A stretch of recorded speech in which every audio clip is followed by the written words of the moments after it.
Hello guys, my YouTube channel. मैं रामदयाल तिवारी अयोध्या से। मैं आज कृष्ण और सुदामा की मित्रता की कथा सुना रहा हूँ।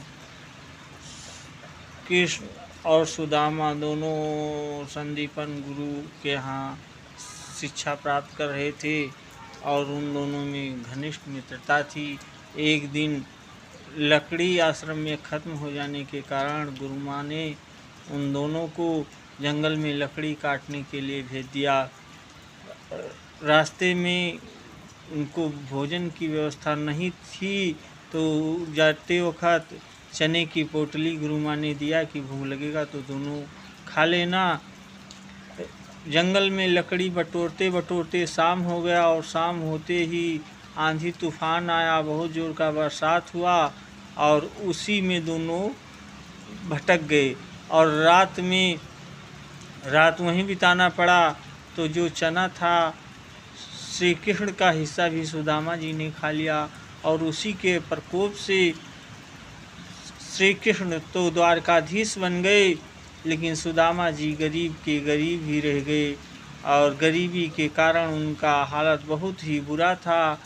कुछ दिनों के बाद सुदामा जी की पत्नी सुशीला ने कहा कि आपके मित्र तो द्वारकाधीश हैं, जाकर उनसे कुछ मदद ही ले आइए।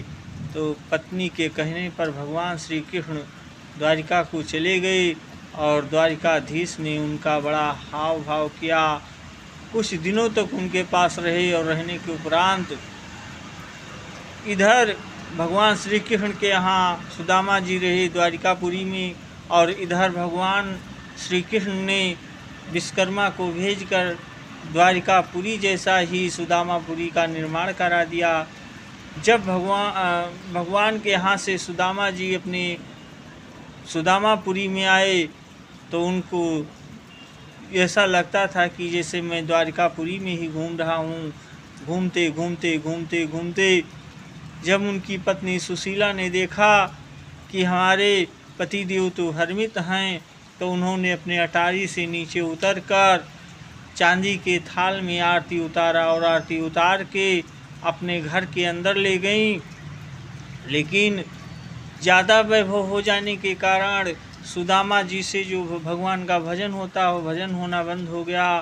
तो फिर उन्होंने द्वारिकाधीश के पास जाकर कहा कि महाराज, ये वैभव संपत्ति हमारे योग्य नहीं है, हमारे से भगवान का भजन नहीं हो पा रहा है। तो उन्होंने कहा कि ब्राह्मण को दिया हुआ दान मैं वापस नहीं